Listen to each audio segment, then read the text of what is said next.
Hello दोस्तों, स्वागत है आप सभी का हमारे इस YouTube चैनल में। आप हमारे YouTube चैनल पे जुड़े रहें, ऐसे ही नई जानकारी आपको डेली मिलती रहेगी।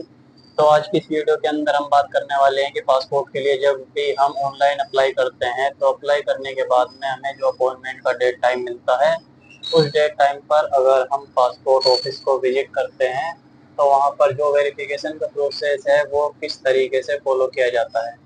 एक नया पासपोर्ट इश्यू करने के लिए क्या क्या हमसे क्वेश्चन पूछे जाते हैं, आज के इस वीडियो के अंदर सारी इन्फॉर्मेशन आपको मिलने वाली है। तो सबसे पहले तो पासपोर्ट ऑफिस अगर आप विजिट करने वाले हो तो कुछ चीज़ों का आपको ध्यान रखना है, जिसमें सबसे पहले तो आपको आपकी जो स्लिप है उसको आपको प्रिंट कर लेना है।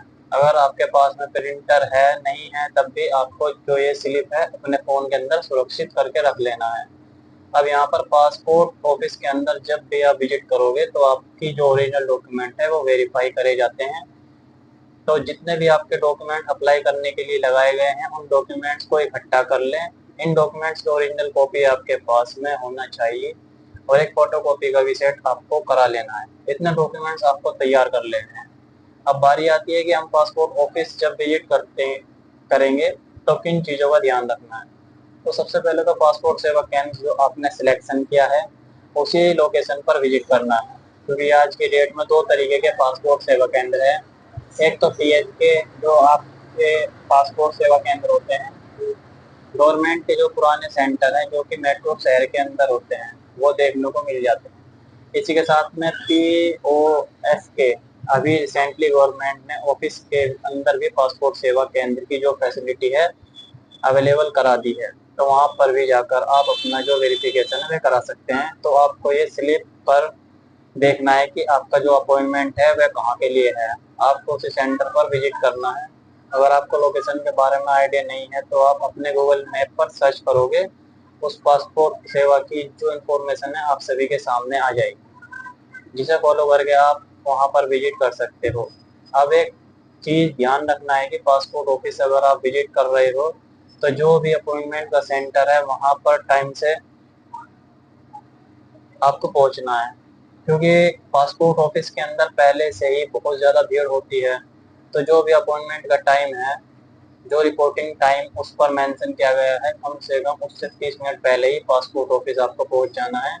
अब पासपोर्ट ऑफिस के अंदर जब भी आप विजिट करते हो तो सबसे पहले जो मेन गेट मिलेगा जहां पर एक सिक्योरिटी गार्ड होगा जो आपकी जो अपॉइंटमेंट स्लिप है वह देखेगा और आपका जो अपॉइंटमेंट है सेम डे का है, टाइम से हो तो आपकी एंट्री दे देगा। एक चीज़ यहाँ पर बता देता हूँ कि फैमिली मेंबर को एंट्री नहीं मिलती। अगर माइनर है तो उस केस में फैमिली मेंबर अंदर जा सकते हैं, बाकी लोग यहाँ पर बाहर उनको कैंटीन के अंदर वेट करना होगा। एक चीज़ आपको ध्यान रखना है कि पासपोर्ट ऑफिस के बाहर आप देखोगे बहुत सारे लोग जो दलाल होते हैं, जो मीडिएटर होते हैं, वो आपको मिलेंगे जो कहेंगे कि भाई हम आपका काम आसानी से करा देंगे। तो उनके चक्कर में बिल्कुल भी ना आना, क्योंकि यहाँ पर किसी को भी थर्ड पार्टी को एंट्री नहीं होती है बगैर अपॉइंटमेंट के। और पासपोर्ट का जो वेरिफिकेशन है इतना आज की डेट में स्मूथ हो चुका है, जो तरीका मैं आपको बता रहा हूँ आप इस तरीके से फॉलो करके अपना जो वेरिफिकेशन है खुद से कंप्लीट कर सकते हो। अब अंदर आप एंटर करोगे तो सबसे पहला तो रिसेप्शन काउंटर आपके सामने आ जाएगा, जहाँ पर आपको विजिट करना है और वहाँ के आपको टोकन कलेक्ट करना है। अब यहाँ पर टोकन के लिए सबसे पहले तो अपॉइंटमेंट स्लिप आपको शो करनी है, जो कि डिजिटल तरीके से अगर फोन में है तो आप दिखा सकते हो, फिजिकल अगर कॉपी है तो आपको शो करना है। आपके सारे डॉक्यूमेंट जो भी यहाँ पर है पासपोर्ट को बनाने के लिए आपने लगाए हैं, तो वह अगर आपके पास मौजूद है तो आपको अपॉइंटमेंट का एक टोकन नंबर मिल जाता है। अब ये जो टोकन नंबर है मिलने के बाद में आप सभी लोग वेटिंग हॉल के अंदर आ जाते हो। अब वेटिंग हॉल के अंदर ही इनेशन के लिए एक डिस्प्ले लगी रहती है, जहाँ पर आपका जो काउंटर नंबर है वो आपको रिफ्लेक्ट होगा। अब यहाँ पर आपको जो काउंटर नंबर दिखने के बाद में वहाँ पर आपको विजिट करना है। अब पासपोर्ट का जो वेरिफिकेशन है ABC 3 ऐसे काउंटर है जहाँ पर कराया जाता है, जिसमें पहला तो काउंटर होगा वो होगा डॉक्यूमेंट स्कैनिंग का, जहाँ पर आपको अपने जो डॉक्यूमेंट है वो सबमिट करना है। यहाँ पर आपके जो ओरिजिनल डॉक्यूमेंट हैं उनको ही स्कैन किया जाएगा।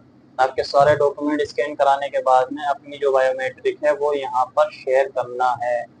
बायोमेट्रिक में आपकी जो फिंगरप्रिंट है वो ली जाती है। इसी के साथ में आपकी जो फोटो है वो कैप्चर की जाती है। इसलिए आपने देखा होगा कि पासपोर्ट का फॉर्म हमने फिल किया था और इसमें कोई भी फोटो हमने अपलोड नहीं करी थी, क्योंकि फोटो यहाँ पर खुद ही अपलोड की जाती है। डीएसएलआर कैमरे के माध्यम से सारी चीजें यहाँ पर वेरिफिकेशन कंप्लीट होने के बाद में एक प्रिंट आउट निकालेंगे जिस पे आपको सिग्नेचर करना होगा और सिग्नेचर भी आपके इस पोर्टल पर अपलोड किए जाते हैं। अब एक काउंटर का जो प्रोसेस है कंप्लीट होने के बाद में आप सभी को निर्देशित किया जाता है बी काउंटर पर जाने के लिए, या फिर अगर भीड़ है तो वेटिंग करने के लिए भी बोला जाता है। तो आपको दोबारा से डिस्प्ले पर देखना है, जैसे आपका जो नंबर है वो शो करेगा। अब आपको भी काउंटर पर विजिट करना है जहाँ पर आप सभी को एक बार फिर से पूरी चीज़ें वेरीफाई कराई जाएंगी। बेसिकली इस वेरिफिकेशन के अंदर सारी चीज़ें मिलान की जाती हैं, कोई सृष्टि छूट तो नहीं गई है, किसी भी तरीके की कोई गलती है तो उसको सुधार लिया जाता है। उसके बाद में आपको निर्देशित किया जाता है सी काउंटर पर जाने के लिए। पहले जो काउंटर ए बी आपने देखे वहाँ पर प्राइवेट सेक्टर के एम्प्लॉयज होते हैं, वह केवल आपका जो डाटा है वह सिस्टम के अंदर फीड करते हैं। बेसिक यहाँ पर अब डिसाइड होता है सी काउंटर पर कि आपको पासपोर्ट जारी किया जाएगा या नहीं। तो यहाँ पर आप सभी से कुछ क्वेश्चन पूछे जा सकते हैं, साथ में आपके जो डॉक्यूमेंट्स हैं एक बार अच्छे तरीके से मिलान किए जाएंगे।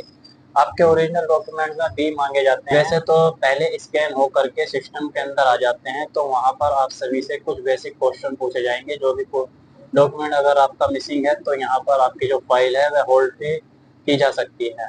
अब यहाँ पर आपको एक चीज ध्यान रखना है कि जितने भी डॉक्यूमेंट आपने लगाए हैं पासपोर्ट बनाने के लिए, जिसमें कि हो सकता है आपने अपना Aadhaar card, driving licence, PAN card, इसी के साथ में वोटर आईडी कार्ड, तो अगर आपने ये डॉक्यूमेंट दिए हैं तो यहाँ पर आपको अपने जो डॉक्यूमेंट है वो शेयर करना है। अगर आपको अपना जो पासपोर्ट है नॉन पीसीआर कैटेगरी का चाहिए तो इसके लिए 10वीं की मार्कशीट है वह भी जरूरी होती है। अब यहाँ पर एक चीज क्लियर कर देता हूँ, एसीआर और नॉन एसीआर दो तरीके के पासपोर्ट होते हैं, जो कि अगर आप पासपोर्ट पर पीछे की साइड देखोगे तो प्रिंटेड होता है। अगर एसीआर अगर आपके पासपोर्ट पर लिखा है तो यानी कि इमिग्रेशन चेक रिक्वायर्ड होगा। तो यहाँ पर नॉन एसीआर कैटेगरी के जो पासपोर्ट हैं वो अच्छे माने जाते हैं, क्योंकि अंदर इमिग्रेशन चेक रिक्वायर्ड नहीं होता है। तो जब भी आप गल्फ कंट्री के अंदर कोई भी काम करने के लिए जाते हो या फिर जॉब करने के लिए जाते हो तो वहाँ पर इमिग्रेशन वेरिफिकेशन जरूरत नहीं होती, लेकिन इसके लिए जरूरी होता है मिनिमम आपके जो क्वालिफिकेशन है वह हाई स्कूल होना चाहिए। यहाँ पर आपको अपना जो एजुकेशन डॉक्यूमेंट है वह शेयर करना होगा। आपकी जो डॉक्यूमेंट है वेरिफिकेशन के साथ ही में आप सभी से पासपोर्ट ऑफिसर कुछ क्वेश्चन पूछे जा सकते हैं, पूछ सकता है कि आपको पासपोर्ट क्यों बनवाना है। तो आपको कोई रीजन हो सकता है, जैसे कि आप पढ़ाई के लिए जा रहे हो, घूमने के लिए जाना चाहते हो, तो आपको वहाँ पर एक्सप्लेन करना है। इसी के साथ में आप सभी से आपका जो परमानेंट एड्रेस है उसके बारे में ही पूछा जा सकता है। तो अगर आपका करंट एड्रेस और परमानेंट एड्रेस दोनों ही डिफरेंट है तो आपको बताना है कि आप कहाँ पर रहते हो, कितने सालों से रह रहे हो, आपको बताना है। पासपोर्ट को रिन्यू कर रहे हो तो पुराना जो पासपोर्ट है वह भी मांगा जा सकता है, तो उसको यहाँ पर दिखाना है। यहाँ पर एक चीज आपको बता देता हूँ कि कोई भी पासपोर्ट अगर आपने इससे पहले अप्लाई किया है, होल्ड किया गया, कैंसिल हुआ, कोई भी पहले से अगर पासपोर्ट अप्लाई किया जारी नहीं हुआ है तो आपको क्लियर यहाँ पर कोई भी चीज छुपानी नहीं है।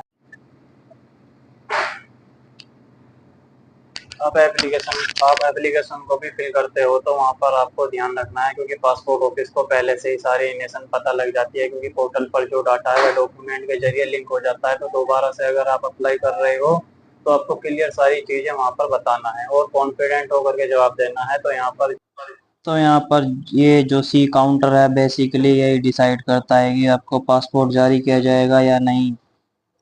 तो यहाँ पर सारी चीज़ें अगर सही पाई जाती है तो आपकी जो पासपोर्ट की फ़ाइल है वो ग्रांटेड हो जाती है। कुछ मामलों में आपको फिजिकली स्लिप मिलती है, नहीं तो मैसेज के माध्यम से आपको नोटिफिकेशन मिल जाता है कि आपकी जो फाइल है वह ग्रांटेड हो गई है। एक बार फाइल ग्रांटेड हो गई तो पासपोर्ट ऑफिस का जो प्रोसेस है आपका कंप्लीट हो गया, आप अपने घर चले आते हैं। लेकिन कुछ लोगों की फाइल ऐसा भी हो सकता है कि यहाँ पर होल्ड की जा सकती है। अगर आपके कोई डॉक्यूमेंट मिसिंग है, आप ले जाना भूल गए हैं, तो यहाँ पर आपकी जो फाइल है होल्ड की जा सकती है। यही डिसाइड किया जाता है कि रिजेक्ट किया जाएगा। अगर फॉर्म तो यही से आपकी जो एप्लीकेशन है वो रिजेक्ट भी की जा सकती है। अगर आपकी फाइल होल्ड पर है किसी डॉक्यूमेंट मिसिंग की वजह से, तो आपकी फाइल होल्ड पर रखी जा सकती है और रिजेक्ट भी हो सकती है। तो यहाँ पर फाइल ग्रांटेड होने के बाद में 1 से 2 दिनों के अंदर पुलिस वेरिफिकेशन के लिए आपकी जो रिक्वेस्ट है आपकी एसपी ऑफिस के अंदर आती है, वहां से पुलिस स्टेशन के अंदर आती है, और पुलिस स्टेशन की तरफ से